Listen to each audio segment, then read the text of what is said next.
Hey folks, so I wanted to do a quick episode 18 for our 300 Blackout series and focus on dies.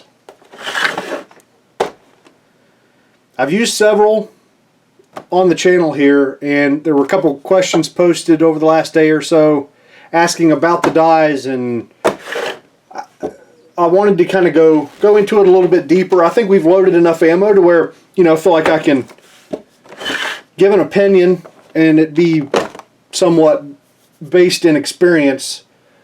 What I have is, this is the Lee Pace Setter 3-die set. It comes with everything you need. It comes with a resizing die, it comes with a bullet seating die, it comes with the Lee factory crimp die, powder scoop, and a shell holder. Yeah, right there. You know what it is. There it is. Come on. Shell holder. Current price on Midway, $32, $31.99. Very, very good deal. Amazing deal.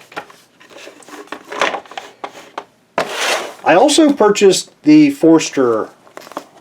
Yep, I got the Forster folding sizing die, and I picked up a Forster Ultra Micrometer Cedar die. Early on, way back when, episode 1 maybe, I was trying to use the Lee bullet seating die and ran out of adjustment. Like following the instructions, installing this in the press, I had to have the adjusting knob all the way out. Threads were barely hanging on, and it seemed as though this post in here, which is, what makes contact with your bullets, like this was just too freaking long. So what I want to do today is play around a little bit, and for one, try this bullet seating die again, see if I can duplicate those issues we had, and see if we can come up with a solution. What in the heck? This thing won't go back in there. Get in there. Oh, I'm a freaking idiot. It doesn't go down in there. All right, so this is what they call a easy adjust dead length bullet seating die. That's kind of how most of their rifle dies are, or at least the ones I own. And the instructions for these guys, gotcha. Full length sizer. You screw the full length sizer in until it touches the shell holder, then lower the ram and screw the die in 1/4 to 1/3 turn more. Raise the ram, tighten the lock ring. So it's having you set this almost like a resizing die, all the way down, making solid contact with the shell holder. Now, most other dies, and Lee pistol dies, for seating dies, it goes down until it touches, and then it's backed off some number of turns. I know most of their pistol dies are 3 turns off the shell holder, so this guy just kind of hangs there above the shell holder. There's never any contact, and then you do your adjusting. So that's kind of where we're a little bit screwed if we follow the directions, which means this guy is touching the shell holder and that is a fixed setting, and then all of our adjustment is here. If we run out of adjustment, we're screwed. So I think what we're going to have to do is back this guy off the shell holder. And what I don't know is whether that contact with the shell holder, that hard stop, is somehow important to proper bullet seating with this die. Keeping things straight and getting a good nice seat. I don't know if it's going to work hanging up off the shell holder. That's what we're going to find out today. That is exactly what we're going to find out today. I think what we'll do, we'll talk over the dies, we'll talk about how much they cost, we'll talk about my experience so far, and then I want to go ahead and load up some ammo, and we'll just hit the range. Kind of just BS, like not necessarily scientific testing here, but just shoot some 5-shot groups with rounds loaded with each die and just see what happens. I expect them to be really close, assuming we can get this thing to work, which I if we just back it off, I don't see why we couldn't get it to work. So we'll see.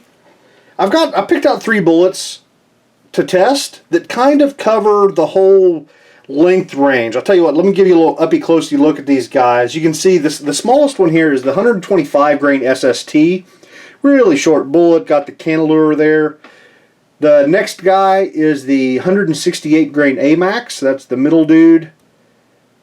We've shot supersonic plinkers with those, and they performed pretty well. And then the big mamma jamma there is the 220 grain ELD-X. So I thought this would be a good range of bullets to test, just to make sure that, you know, the seating die is able to deal with bullets of different length and all of that sort of junk. Price is not even in the same universe. I think I already mentioned the Lee Pacesetter kit is $32, and you get the shell holder. That one-stop shop. You buy this, you're done. The Forsters, the full-length sizing die isn't too bad. It is 30. Where'd it go? Dang it! I just had it in front of me. Hold on. Quick for the benefits full length that.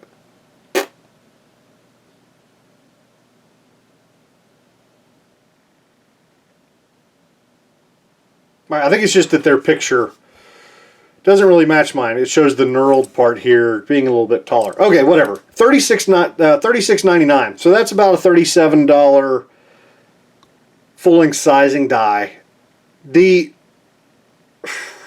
So yeah, that's already cost more than the entire Lee kit.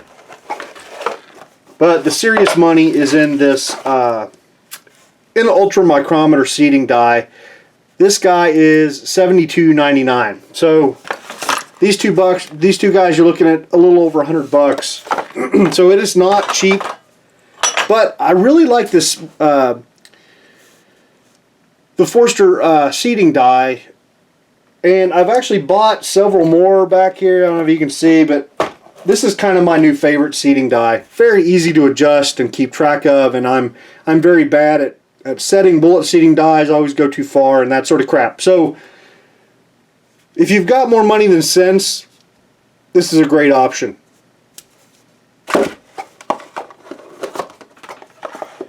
Now, the problem is you just dropped $100 to get your full-length sizing die and your seating die.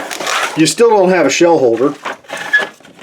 You know, if you go with a Lee shell holder, which is what I've been using with the Forster dies, that works fine. They're like $6, $6 to $10 for a shell holder. And you still don't have the Lee factory crimp die, which you would want, and that guy's $12. Where'd it go? $13.99, so $14. So that's another $25 you're in just to get started with your Forsters. So $130 versus $30. Pretty big gap there. Pretty darn big gap, and it's hard to justify. Excuse me, that was a little loud. So yeah, they're not really in the same ballpark price-wise. Well, I'll tell you what, let's look at seating dies first, or I'm sorry, sizing dies first. And I'll show you a couple of the minor differences that have mattered to me. I'll tell you what, let's go uppy closey. Okay, on the left, this is our Lee. Yeah, 300 AAC blackout, and then this is our Forster. I have formed brass with both of these successfully. I have resized brass with both of these successfully. And I would say as a general purpose resizing die, not much difference between them that I've found thus far. I have removed the decapping pin from that guy. I bent it and just decided to pop it out of there. Now, the one thing I've had an issue with is if you look at the opening, right, the Forster, pretty flat. There's not a lot of bevel there. There's just a touch, but there's not much. The Lee is nice and rounded all the way in there. That made a huge difference whenever I was forming brass. So when I was starting with chopped off 223s, the the diameter of the brass was almost as big as this, and it kept, like, every time I would bring up the ram, it would hit this guy, and I would have to manually guide it to center to get it going up into the resizing die. So for forming, that has been a huge pain in the ass. If you're going to go ahead and drop the money and get Forster dies for some reason, go ahead and just drop 30 more bucks and get a Lee kit. You're going to need the factory crimp die. You're going to need the shell holder, so it almost pays for itself. And just having the Lee for forming duties would be worth it, in my opinion. So 2 really good sizing dies, success with both of them, and that's pretty much all I have to say about that. They both, let me show you the pin on the Forster, or the the expander button and all that sort of crap. Very nice, very nicely made. It seems pretty beefy. This little ball thingy here, where you if I can get it to budge, there it is, where this kind of moves. There's instructions to get it lined up properly with the vent hole. This has a vent hole. Yeah, there you go. I think it like the vent hole is supposed to correspond to the top half. So I don't even know why the hell I'm showing you this, but I just want to show you. It's a very nice decapping pin, and it all seems to be replaceable. Like the decapping pins are replaceable, and they're cheap, and it all seems to be incredibly well made and nothing to complain about at all. And pretty easy to get back to your original setting. It's kind of got a little soft O-ring thingy here, but yeah, I don't know. Now I'm just rambling. Oh, the other thing, the lock rings on these are outstanding. Outstanding. So,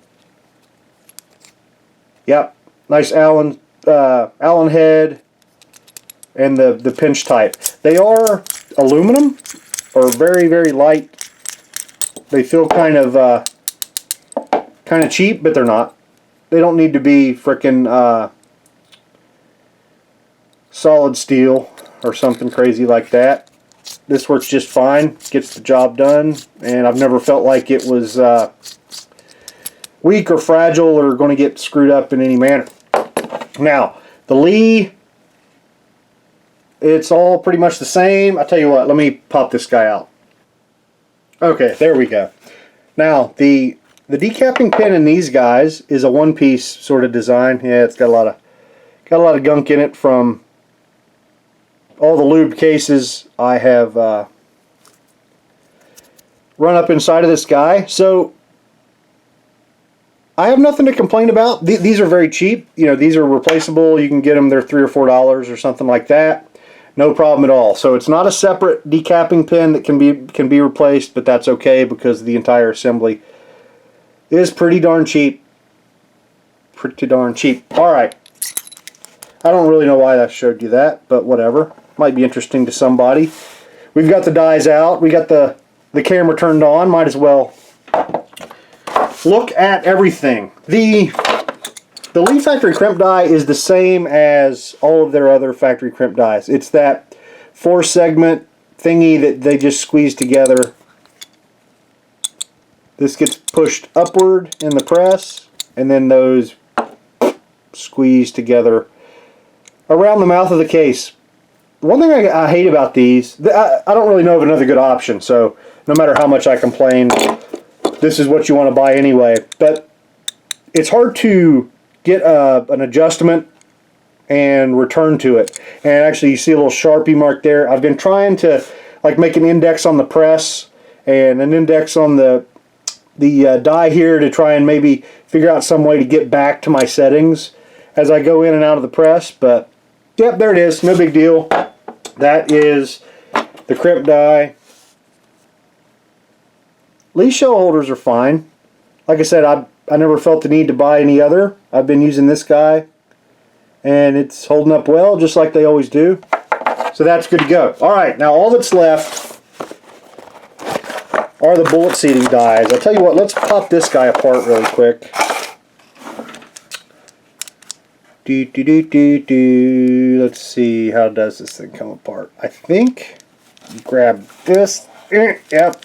I don't know. I might have this thing together a little too well.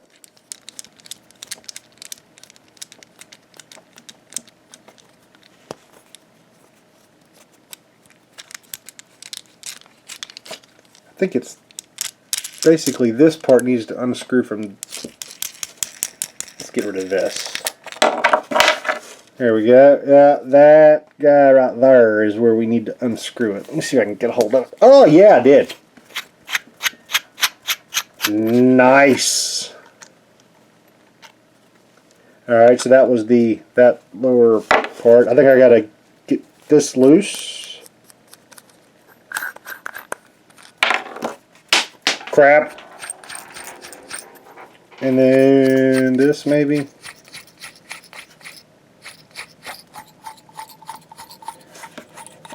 Come on. Alright, that part's out. These kind of go together a little bit funky. It's hard to, yeah, there it is. I knew that came out of there. And then there's that. Okay, now let me find what I dropped. Crap. There it is. Okay. Am I zoomed in too much?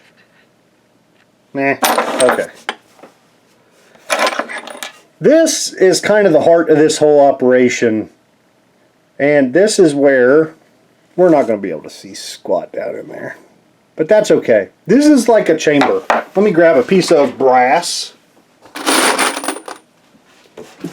This is a piece of brass that has been sized and primed and everything. It's ready for bullet seating. So this guy goes up in here, and it's a pretty snug fit. It's not crazy snug, but it's nice and snug.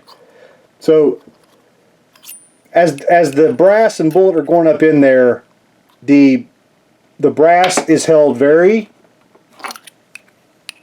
stable, and the way this is the bullet seating stem, which the bullet's nose is up in there. It's a very nice. Oh, I like this seating stem. It goes way the hell down on there. Gets a really nice. It's good at straightening stuff out. Like if something's going in sideways, and it just, it's hard to get one in there crooked. Which is kind of the same way in the Lee, but that's why. Yeah, I don't know what the hell I'm getting at. But so there's that. That guy. Yep, there it is a very tight fit down into this. Like you got to get it lined up just right, and then finally it'll. Hopefully. There it is. Okay, go in there. So that can tell you the tolerance between the seating stem and this chamber, this lower chamber portion, is very tight. So you've got brass that is being nicely supported. You've got a seating stem with essentially no movement. So it just leads to very consistent seating, very straight, very concentric seating. So that's what you're paying for when you buy one of these, I guess. And say I've got 3, and I like them, and I really, really love how easy they are to adjust. So if you got the money, not a bad option at all. That's really the basics of it. Let's see, where the heck did this go? Yep, so that goes down into there. So this moves, right? So as the bullet comes up, the shell holder, let me get that. Where'd my shell holder go? Come on! There it is.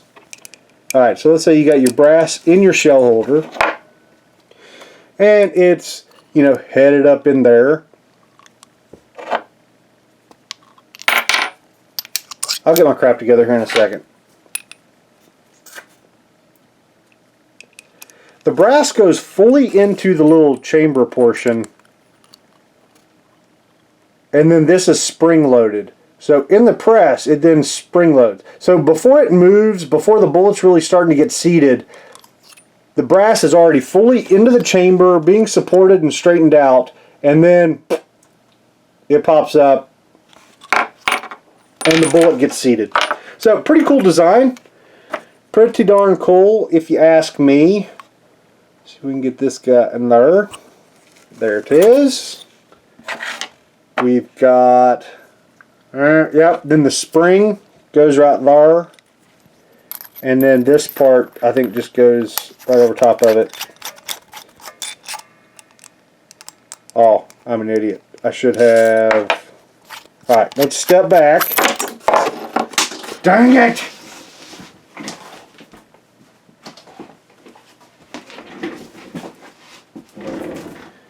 Alright, let's try this again. So, up in here,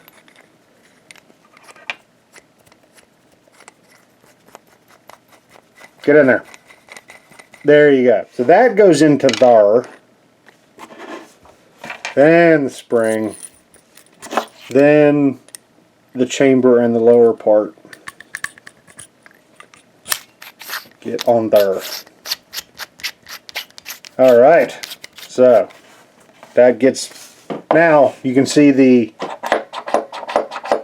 springy action of that chamber thingy. Alright, now, see there's an O-ring here. This just slips down over top of it and then starts threading into the top of that stem. And it's... I'm an idiot. Get out of there. Alright, so I guess we got to do all of this first. Or at least get it to where you can see the stem. There it is. There it is. And alright, now let's try this again. There goes that. There goes that. Now, I lost a piece. There's a little... Or no, I didn't. Did I? Did I lose a washer?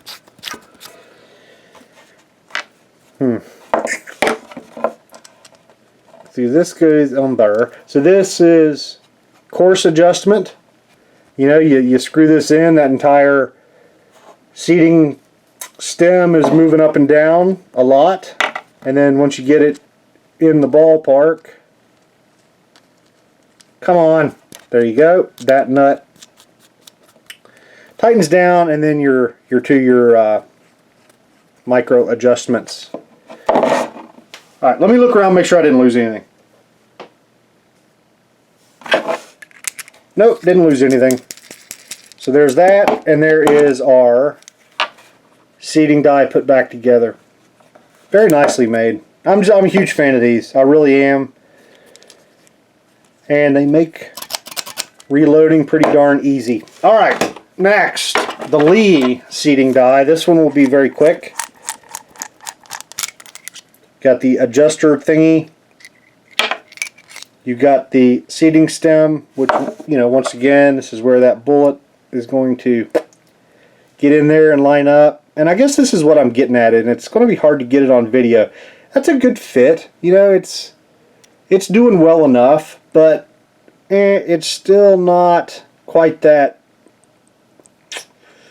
intimate cradling that we got from the Forster. You know, there's a little bit of wiggliness going on there. Let's try some of these others. There's the 125, is a little bit better fit, but still a little bit wonky. And that guy is actually probably the best fit of the three, the 168 grain. So that is part of it. So I'm wondering, with this wobbliness and the, you know, if we put this down in here, you can see that the the difference we're looking at, especially like let's say we end up having to have the seating die off the shell holder a couple turns. Like we go in there to where it's a couple turns off. A lot of sloppiness going in there. So if we take that sloppiness plus the bullet to seating stem slight sloppiness, you know, that may not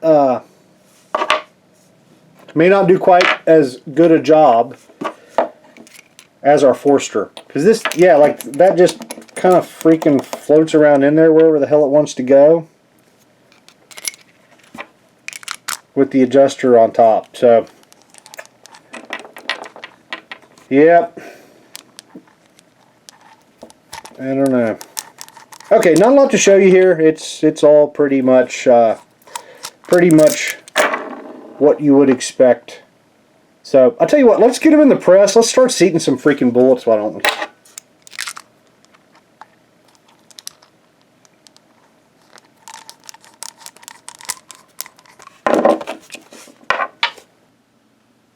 All right, let's go through putting each of these in the press. First of all, I've got our shell holder in there. You know, there's our ram. The Forster, with the ram up, you screw this guy down, and you can see our little chamber part is going to start making contact with the shell holder, but it's got that spring behind it, so you can just keep on going, and that'll start compressing that spring. You reach a point where, actually with this one, the shell holder is actually touching all the way to the die there. I know some of my others, it's the spring compresses and stops before they quite touch, but here with the 300 Blackout, it actually touches. Now, what they tell you is to back off from this point at least one turn. So I usually drop the ram and then just back it out a turn. I'll tell you what, let me resituate the camera. I'll show you exactly how to do this. Alright, so we're at that point where I need to back this out at least one turn. And I'll tell you what, let me move this down just a little bit. You see, like right there is our scale. I need to be able to see that scale. So I want that scale pointing to me. So if originally this was, alright, I'll bring the ram back up. Screw it all the way down until it stops. The scale is right here. So if I go, we need to go at least one turn. So if I go one turn, there comes the scale, and then it's past me, and I can't read it. What I generally end up doing is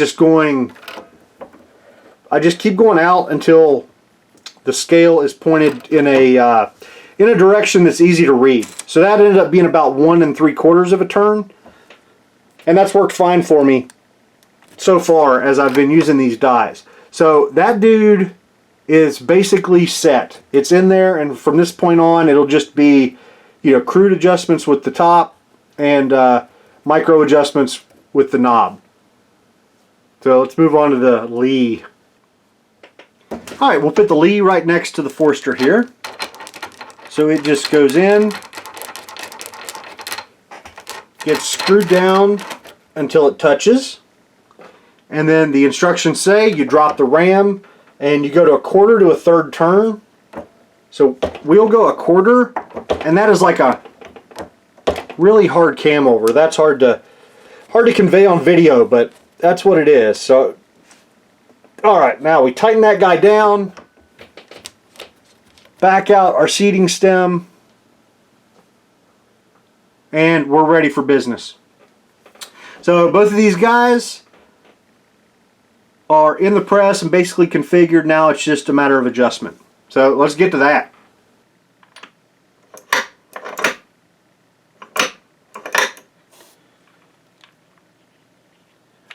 Alright, there's our first 10 charges. We're going to use Accurate 1680, and we're going to start out with the 125 grain SSTs. I just looked in the Hornady manual and grabbed a mid-range load of 19 grains. So this is pretty much 19 grains, and yeah, should be good enough. Alright, so our overall length from the book is 2.1. So that's what we'll do. We'll just go buy the book and go with what they recommend. These are a flat base bullet with a cantilever. I'll be interested to see 2.1 inches whether our cantilever lines up properly.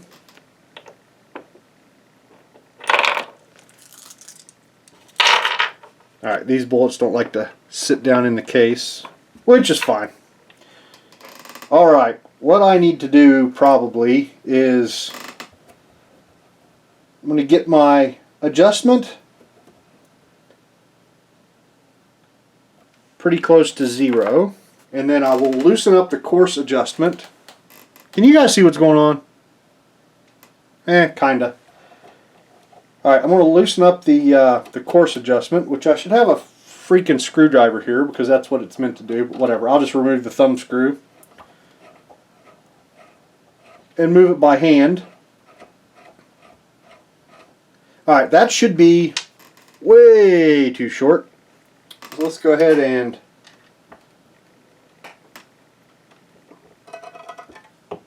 I don't even think it's touching. Nope. So there's the coarse adjust. I can feel it hit the bullet. So back it out. Let's give it a couple turns. That'll at least be enough to get the bullet started into the case and keep it from falling all over the place. There we go. It's in there. It's way too long, and that's completely okay. So I'll tell you what, let's go a couple more turns on the coarse adjustment, and I'll go ahead and put the lock nut on there. Get on there. There we go. And tighten that down. And from here on out, we'll just go by the we'll use the micro adjust. So let's see what our overall length is. 2.1 was our target, and we are currently at 2.2, so we're 102 thousandths long, which was something. Let's go 100. So each complete turn of this guy is 25 thousandths, and I found it to be very, very, very close. Tell you what, let me give you an up close zoom of the adjustment. There we go. So you can see the 0 there. And I don't know if you can see the graduations on the inside there, whatever. But yeah, so each turn is 25 thousandths. So there's 25, 50, 75, and 0 back around for the 4th time is 100 thousandths. Makes it pretty easy. So let's see if that 100 thousandths gets us where we want to be. There we are. You can see pretty darn close to the cantilever there. Right at the bottom. Yep, so that's good. 2.102. So that tracked exactly. You know, when I can make a 100 thousandths adjustment and be right on the freaking money, that's my kind of seating die, brother. Makes it pretty much idiot proof. And also, so like these are flat base bullets. You know, something like this guy with a boat tail. It's very easy to set it down the bullet and it'll stay there and you can get it in the press, and it's pretty reasonably easy to keep those guys straight. These flat base ones, they just do not want to start. Right? These are not flared cases with jacketed bullets, so it's very hard to keep them started. The good thing about these Forster dies, you get the case and the bullet up in there in the right order, and there's no more worries. You know that the chamber's going to support that case and get it straightened out. You know that Super Pimp Daddy seating stem is going to grab a hold of that bullet, get it straightened out just right, and by the time any actual compression's going on there, everything's going to be lined up. Okay, let's see what our overall length is on this dude. 2.102. So that is precisely exactly just like the last one. So let's go ahead and make an adjustment of 2 thousandths. Run that guy back through. And that guy. And these should be pretty much perfect. 2.099. 2.099. So I went a smidgen too far, but that is completely and totally okay. I did go ahead and grab our Lee Factory crimp die and put it in here. And I'll tell you what, with this cantilever, it might actually be kind of easy to see the crimp, maybe. This is always hard to kind of get on camera. Alright, so the guy on the left got crimped, and you can see a little ring right there around the mouth of the case. That's a very light crimp. Like from the top, maybe you can see it didn't really like jam it down into the cantilever or anything that hard. So these could use a lot more crimp, but we're not going to. That light crimp is okay. We're just going to go ahead with that.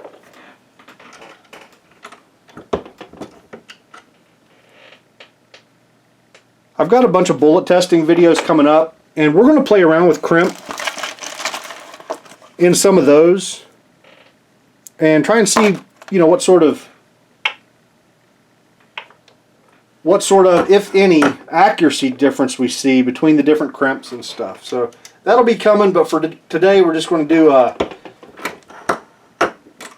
middle of the road light crimp.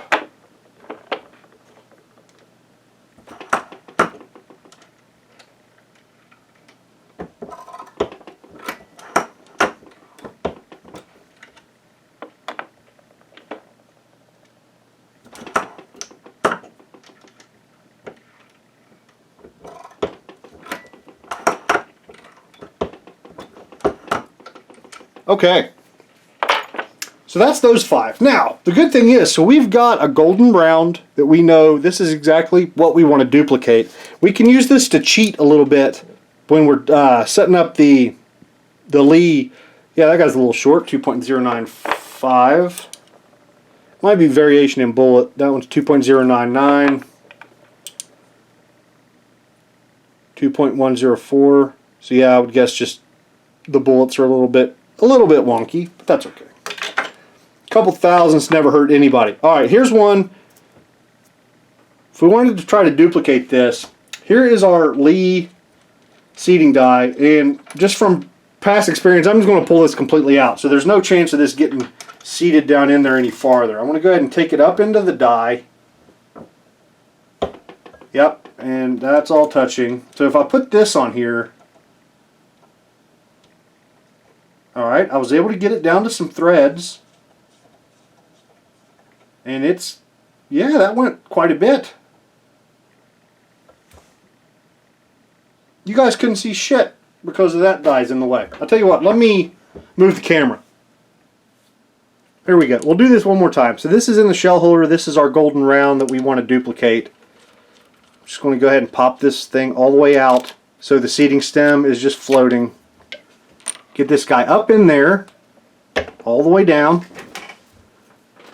and then the adjustment for the seating stem, get it down, get it started threading, which those are always a little bit, the threads are a little bit gross, but that's okay.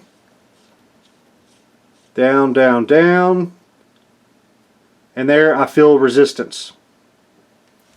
So that is down in there very well. There's no exposed threads, so at least for this 125 grain bullet, it looks like this is going to be just fine. Let me double check. Yeah, the overall length of the round is still 2.1, so I didn't like crank on this so hard that it screwed up the bullet or anything. Alright, here is our stuff. And like I said, you can't really get this started very well, so we're just going to get it in here and then guide it up, bullet kind of flopping around, and see whether this is able to straighten itself out. That seemed just fine. So I expect this to be just a touch long. You know, we'll need a small tweak to the adjustment most likely. 2.104, so just barely any. I'm just going to go like 3 hairs. That was maybe a 32nd of a turn. 2.102. All right, let's go 2 more hairs.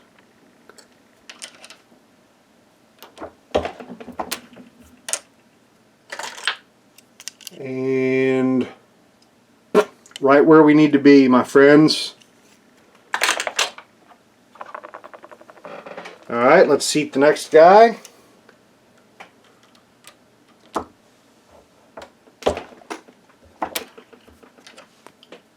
Check its length. 2.101. So we're getting good repeatable results, yeah?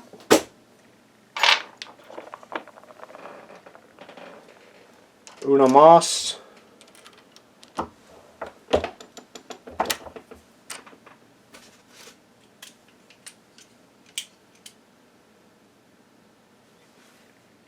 .102.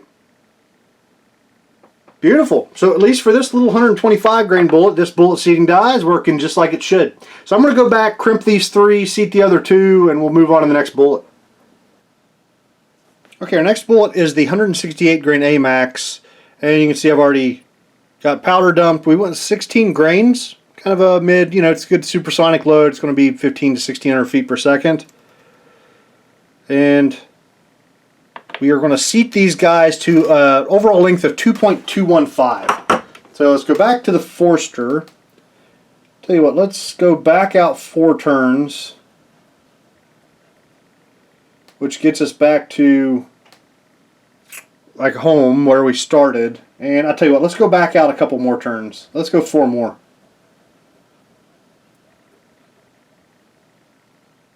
There we go. So we're 200 thousandths longer than we were with the 125s. So that we shouldn't be too short from the get-go, hopefully.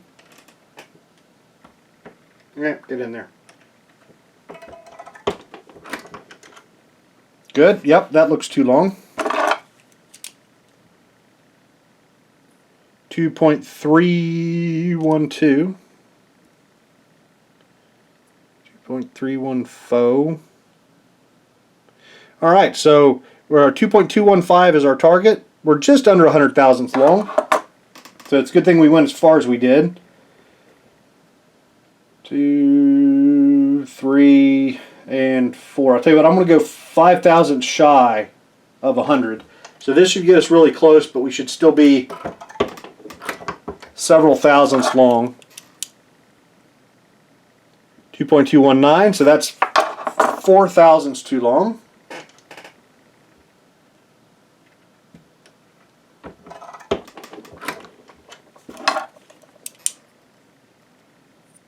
2.219. Okay, so let's go down 4 thousandths.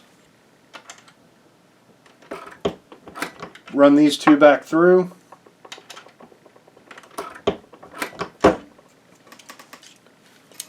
And see what we got. 2.215, right on the money. And 2.215, right on the money. Alright, I'll seat these next 3, then we'll move on to the Lee. Okay, let's do the Lee die just like we did last time. Just pop the seating stem adjustment thingy completely out. We've got our golden round that's already proper. And we run it up in there, and then we'll see if this is long enough to reach.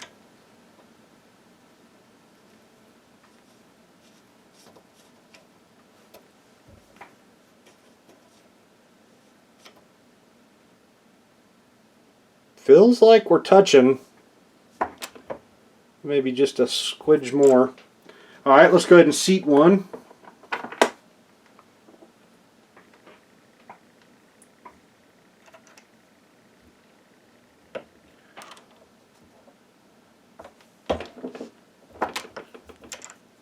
Okay.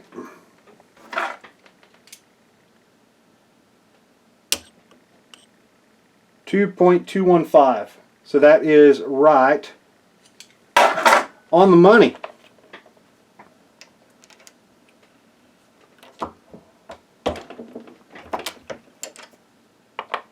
These seem to be doing okay. Now this is that adjuster is a little higher than.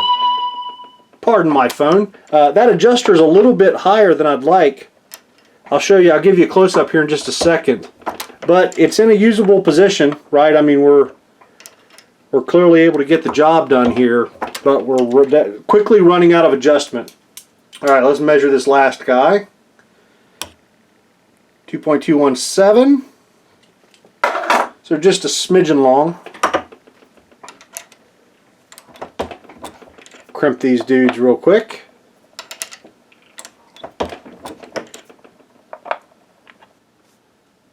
Yep. So you can see, I'll tell you what, let's, that's about where it was, like there, I think. Half turn, 1 turn, 1.5. So right at one, I'm 1.5 turns down. Man, that's not really a lot. Huh. Alright, let's move on to the next bullet and see. Okay, so our last bullet is the 220 grain ELDX, and I'm going to shoot these 10.5 grains of accurate 1680. Should be right around subsonic, maybe. We'll see. So let's get some bullets seated here. Got the, yep, this guy's backed way out, so should be plenty. Pardon me. Yep, should be plenty of room to seat the bullet. Overall length, for one, these are brand new bullets, and for two, Hornady doesn't have even the 220 grain AMAX. I think there was a 220 AMAX, wasn't there? I don't know. These aren't in the manual, but all of the big heavy bullets, they're doing an overall length of 2.250, you know, just short of magazine length. So that's what we're going to go with these as well. So we're going to shoot for 2.250. 150 thousandths long. There's 50, 75, 100, 125. Is that what I said? 125? I don't know. We'll see. 2.273, so still 23 thousandths too long. 20, screw it, we'll go all the way 23 thousandths. So this should be right on the number.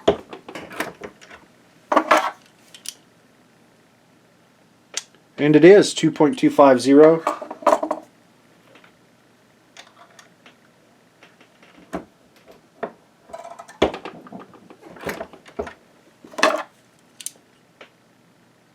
.250.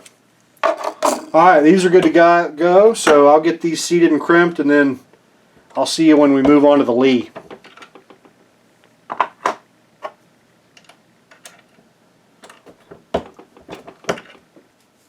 Okay, same song. Third verse. I've got our golden bullet here. That's our example. We'll just take the freaking adjuster off and see how bad it is. Please touch. There.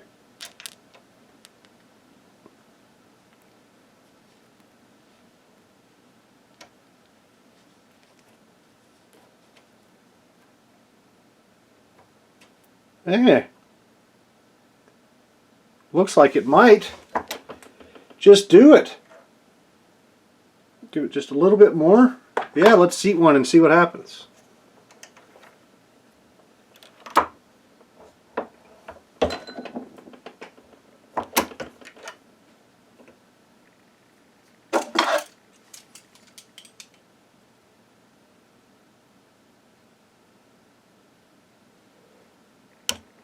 .257, just a touch long. We're going to go 7 hairs.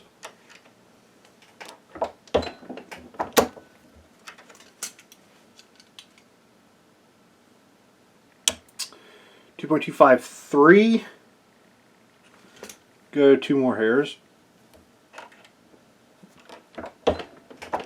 Alright, let's see what that does on a couple of them.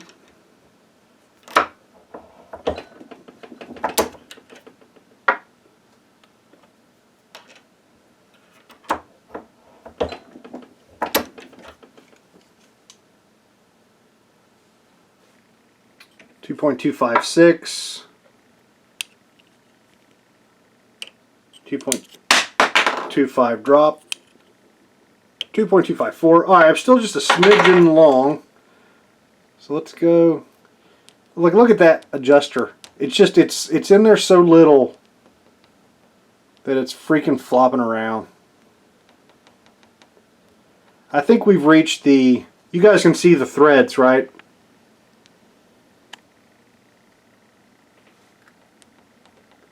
That's just not awesome. That's just absolutely not awesome. Tell you what I want to do.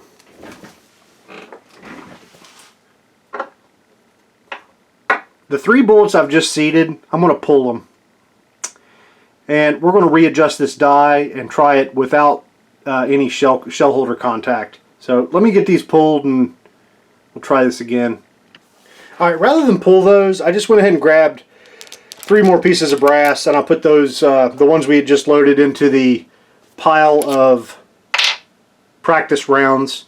So right now, you know, see, shell holder touches and has a nice cam over. So we're a quarter turn down from touching. I'm going to back this guy out. We want to, just kind of as a test, like I don't think we would need to back it out that much. But for this test, I want to back it out maybe a little more than I would necessarily have to, just as a test to see how it does. So there's touching. Yeah, right there's touching. Let's back this guy out 2 full turns.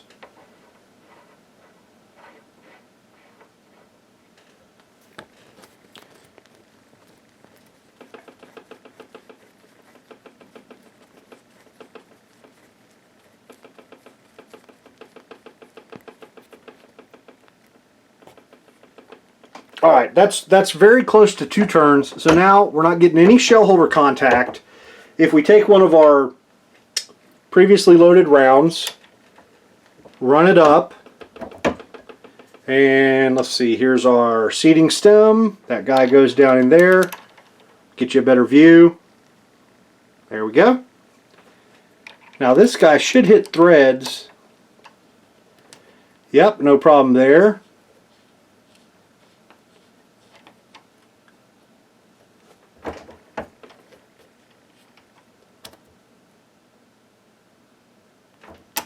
Then we'll give it just a little tweak.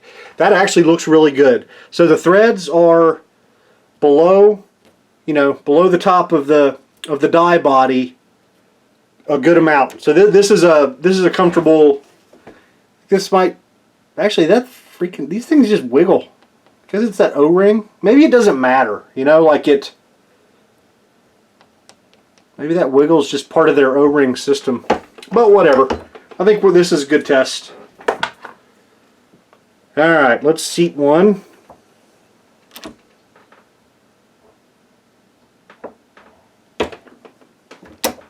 Okay.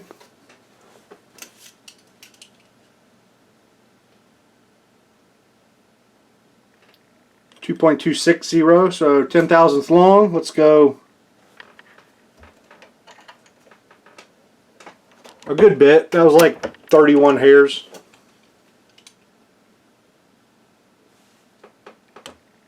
Right on the money, 2.250. Let's try another one.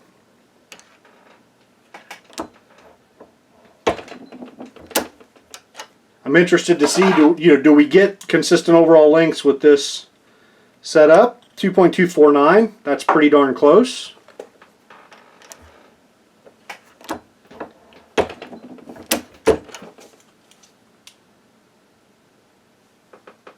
.249, good. So at the very least, you know, bringing the die up off the shell holder isn't causing a bunch of terrible overall length variation, which is a good thing. All right, now we need to crimp them. I'll tell you what, let me measure these last two.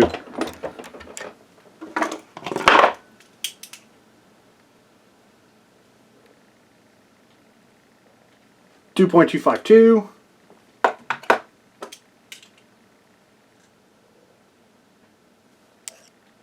3.252. So looking pretty darn good.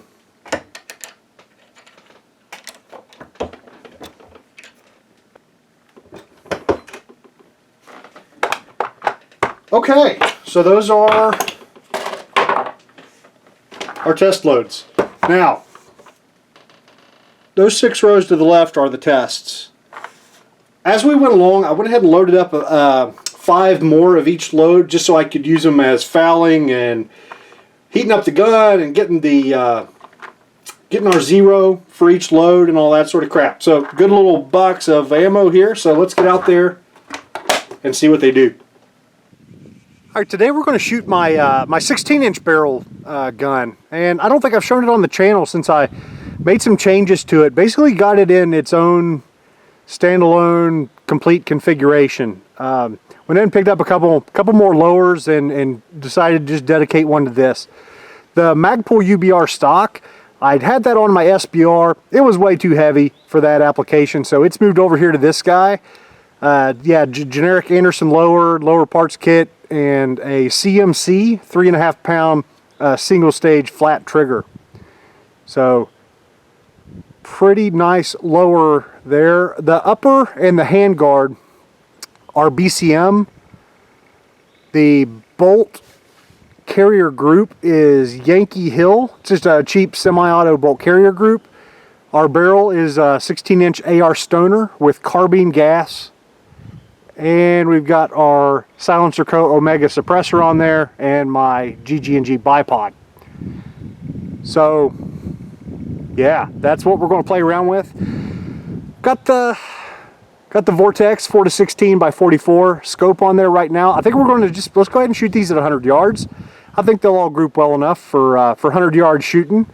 So I am going to go ahead and put a couple rounds down range and get our scope close enough, and then we'll start testing. All right, our test rounds flew well. I think I'm sighted in. So first up is going to be a 5-round group of the 125 grain SSTs that were seated with the Forster.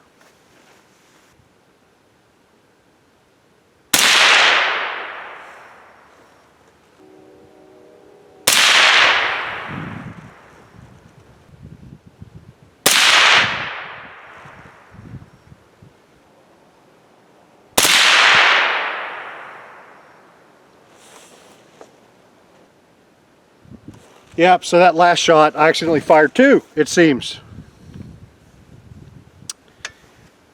Try to get a little cute with my finger, with my trigger work. I don't see it anywhere else like crazy on the paper, so I don't know if... yeah, I don't know where the hell it went. Oh well, we'll pretend like that doesn't exist. All right, next up, same exact load, except that they're seated with the Lee seating die.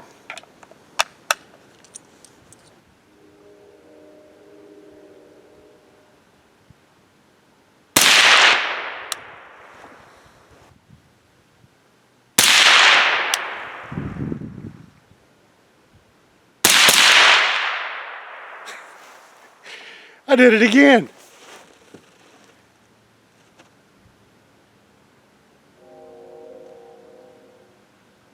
Yeah, and it seems to have missed the paper as well. Holy crap, I need to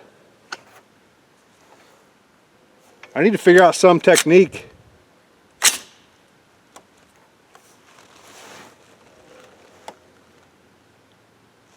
Huh. All right, one more shot.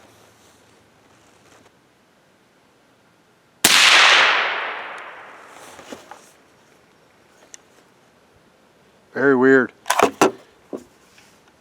All right, let me double check, make sure the 168 grain AMAXs are going to fly, and that's what we'll shoot next.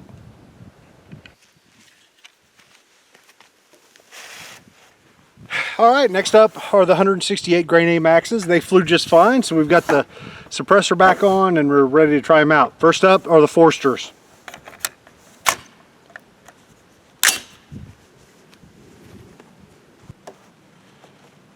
No more bump fires.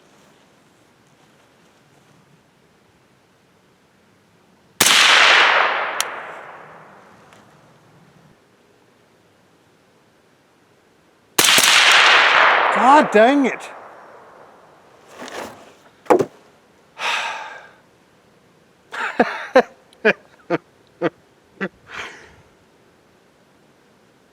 It's just straight up bump firing. Oh, all right. 4-shot groups are okay, right? We can deal with 4-shot groups. All right, that was the last one. At least I know I should be able to bump fire this trigger pretty easy. Come out and practice a little bit.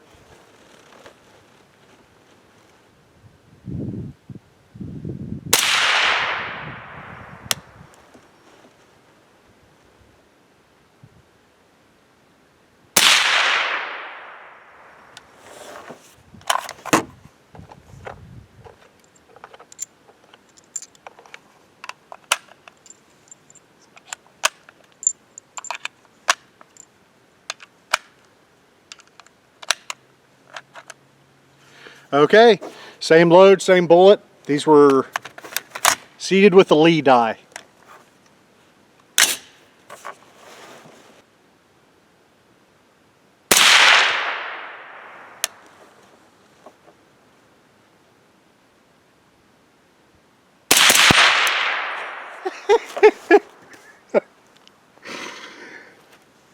Oh, folks, this is ridiculous.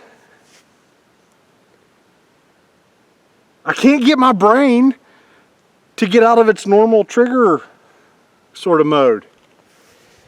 Good grief.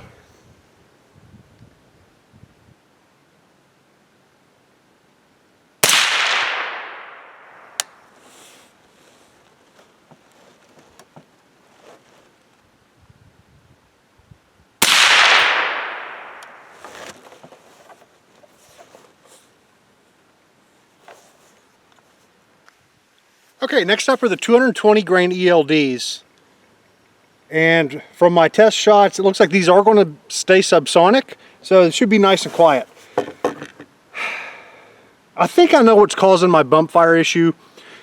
I haven't had this problem. I've had this same trigger in my 6.5 Grendel and in my 300 Blackout SBR for 6 months. So I don't know why this one's giving me a hard time. I think what it might do is this table I'm shooting on is really slick, so I'm not really able to load the bipod properly, and I think just under recoil, it's just moving a lot, and it's ended up hitting my trigger finger. So I'm not going to freak out about it too bad, but it's something I need to start paying attention to, or start working on a better technique to clear this up, because this is, you know, it's not cool, man. All right, let's see what the heck these guys do. First up, Forster die.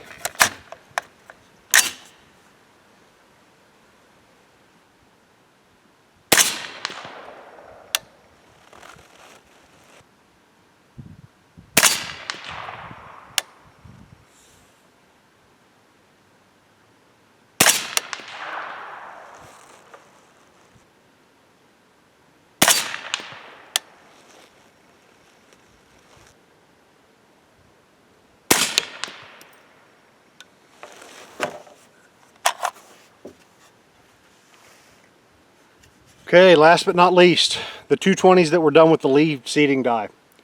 So these are the ones where, you know, we had the die up off the shell holder and kind of went rogue off of their instructions. So I'm interested to see what happens.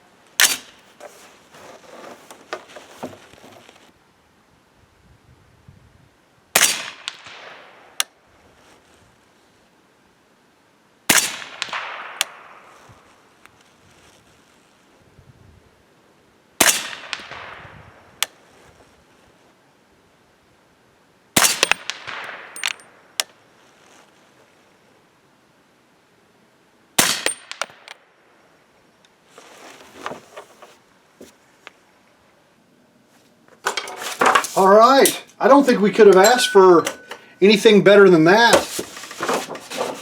Our little Lee dies did, or our little Lee seating die held up for itself.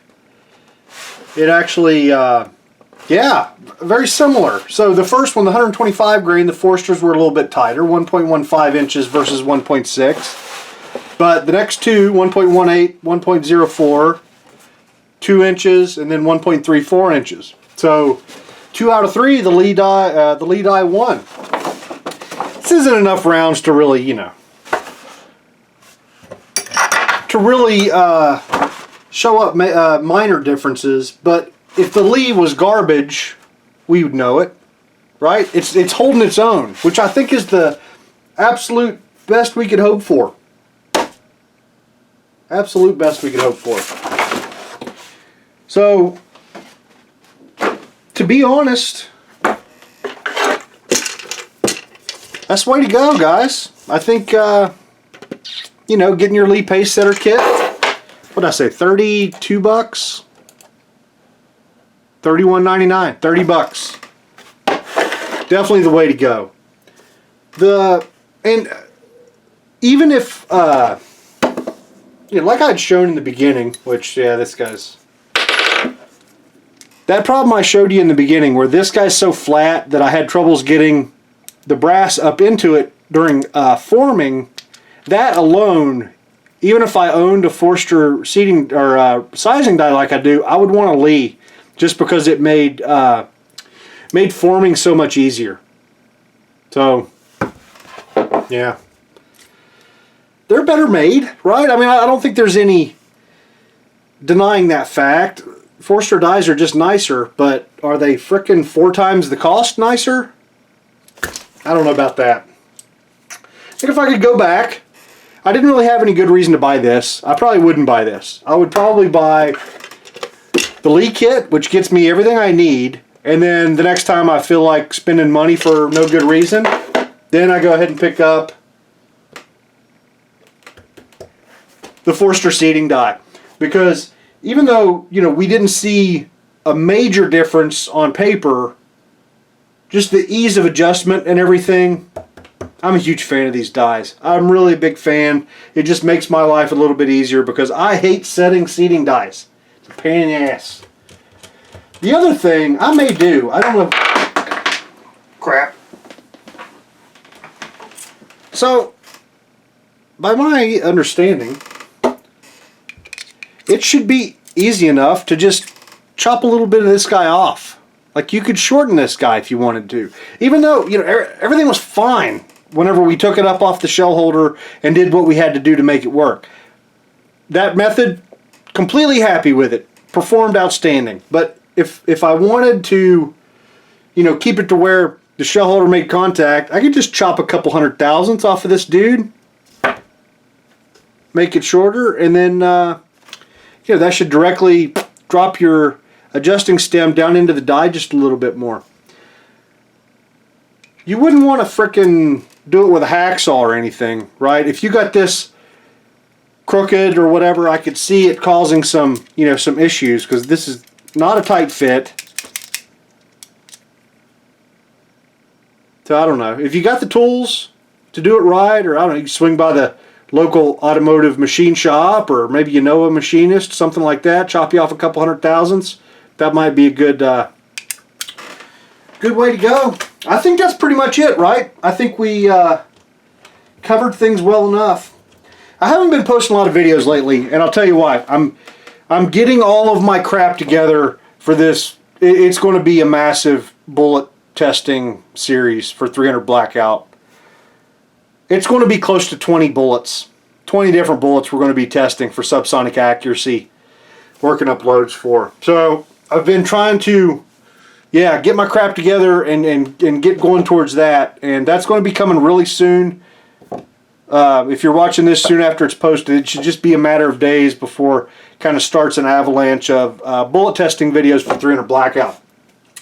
But for now, I wanted to get this info out there. I'd kind of forgotten about it. I had forgotten about the seating die issues we had early on. So this was a good reminder that the viewer that posted that question, that was great because I had basically forgotten about it. But now we don't have to worry about it anymore. We know what our dies can do. So I will see you guys next time.